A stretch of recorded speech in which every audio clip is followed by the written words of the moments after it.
Halo semuanya, langsung aja yuk kita masuk ke pembahasannya. Di materi kali ini, kita bakal membedah sebuah tulisan viral yang sukses bikin banyak orang berdebat. Judulnya aja udah provokatif banget. Alasan sebenarnya mereka ingin Anda miskin.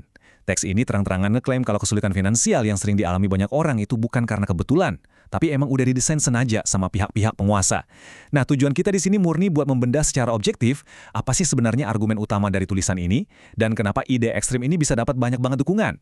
Penulisnya ngebuka tulisan ini dengan premis yang super agresif. Katanya begini, alasan sebenarnya mereka ingin Anda miskin itu bukan karena nasib buruk, bukan juga karena kebiasaan buruk, dan jelas bukan karena Anda nggak pintar ngatur uang.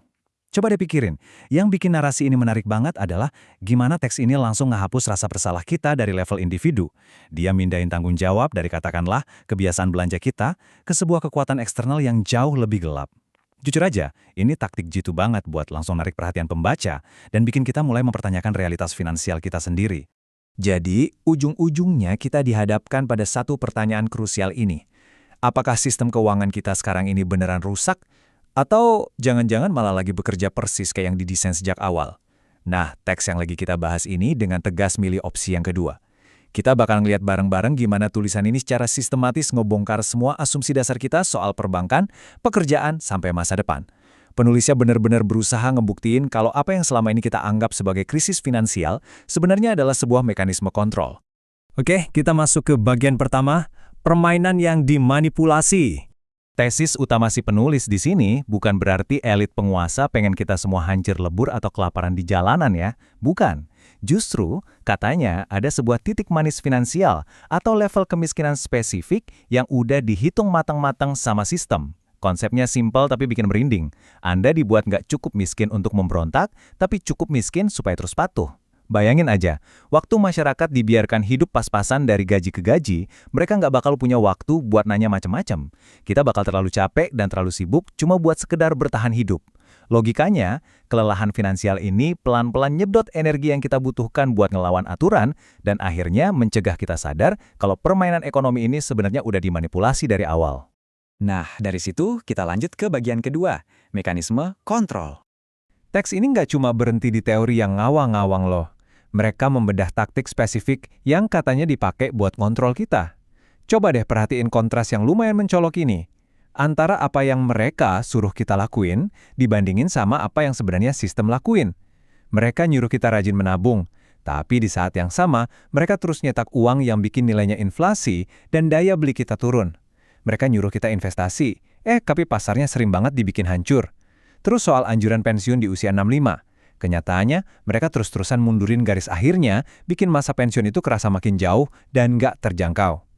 Inti dari argumen ini adalah, semua rentetan kejadian tadi itu bukan karena pemerintahnya nggak bekus loh, melainkan murni taktik kontrol yang benar-benar disengaja. Sekarang, mari kita gali lebih dalam di bagian ketiga, perangkap kepatuhan. Jadi, apa sih sebenarnya motif di balik semua tekanan ini? Penulis ngeklaim kalau tujuannya itu buat nyiptain kepatuhan mutlak lewat stres finansial yang ekstrim. Pikirin deh, kalau kita terus-terusan panik mikirin gimana cara bayar tagihan bulan depan, boro-boro mau ngeritik siapa yang bikin sistemnya kan? Imbasnya apa? Kita jadi terjebak di pekerjaan yang kita benci. Kita terpaksa bayar pajak tapi nggak punya suara nyata soal kemana uang itu pergi. Dan pada akhirnya, kita jadi bergantung 100% sama sistem yang perlahan-lahan mengecewakan kita. Secara efektif, ini adalah cara buat mengondisikan masyarakat supaya terus terdistraksi dari akar masalah yang sebenarnya. Setelah ngebahas panjang lebar soal sisi gelap sistem ini, kita akhirnya sampai di bagian keempat, jalan menuju kedaulatan. Di titik ini, tulisan tersebut mulai beralih dari sekedar ngeritik sistem, jadi nawarin jalan keluar yang lumayan radikal. Mari kita perjelas dulu apa yang mereka maksud dengan kedaulatan di sini. Kedaulatan itu bukan soal punya saldo miliaran rupiah di rekening bank, bukan. Tapi lebih ke punya aset yang nggak bisa dicetak seenaknya sama pemerintah. Mencabut waktu kita dari sistem yang udah mereka bangun, dan secara sadar nolak buat ngukur kekayaan atau harga diri kita pakai uang fiat biasa. Ini benar-benar konsep tentang gimana kita melepaskan diri secara total dari mata uang yang gampang dikendalikan itu. Nah, hal ini ngebawa kita ke dua aset spesifik yang ditekankan banget di tulisan ini sebagai alat utama buat mencapai kedaulatan tadi, yaitu Bitcoin dan emas. Kenapa harus dua aset ini? Menurut teks ini, sistem pemerintahan dan institusi finansial paling ngeri sama aset yang suplainya nggak bisa mereka cetak sesuka hati. Penulisnya ngeklaim inilah alasan kenapa otoritas tradisional sering banget ngejek Bitcoin atau meremehkan emas, tapi di saat yang sama mereka terus-terusan narik pajak dan nyiptain inflasi. Narasinya nekenin banget kalau para penguasa ini bakal ngelakuin apa aja, pokoknya demi ngejaga status quo mereka nggak goyah. Ketegangan inti dari keseluruhan artikel ini sebenarnya bermuara ke satu perbandingan yang lumayan ekstrim. Di satu sisi, sistem ini digambarkan sangat mendambakan populasi yang miskin karena mereka itu ya gampang ditebak, mereka bakal nurut, mereka bakal terus ngambil pinjaman, dan mereka bakal terus kerja berputar-putar dalam siklus yang sama. Tapi di sisi lain, ancaman terbesarnya adalah si individu yang berdaulat ini. Kenapa sosok ini dianggap mengerikan buat sistem? Karena individu yang bebas, yang kekayaannya aman di luar jangkauan uang fiat, adalah orang yang nggak bisa lagi dipaksa atau dikendalikan pakai rasa takut soal urusan ekonomi. Dan sampailah kita pada pernyataan terakhir dari sang penulis, yang jujur aja kena banget. Katanya gini, bukan kaya di atas kertas, bebas di kehidupan nyata. Teks ini ngebedah ilusi yang sering banget kita kejar selama ini. Ya, ilusi kekayaan uang fiat, yang kapan aja bisa hangus gara-gara kebijakan ekonomi yang ngawur. Lalu ngebandinginnya sama kebebasan yang benar-benar nyata. Buat penulis teks ini, kesuksesan sejati itu nggak lagi diukur dari seberapa banyak deretan angka di rekening bank tradisional Anda, tapi dari seberapa mampu Anda membebaskan diri dari ketergantungan pada institusi pencetak uang itu sendiri. Pada akhirnya, semua ini ninggalin kita dengan satu pertanyaan penutup yang sangat provokatif.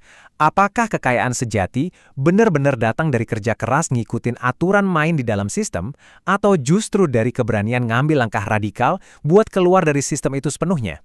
Tulisan yang baru aja kita bedal ini ngasih jawaban yang tajam banget dan ngebuka pikiran kita buat mempertanyakan ulang apa itu arti uang, kontrol, dan kemandirian sejati.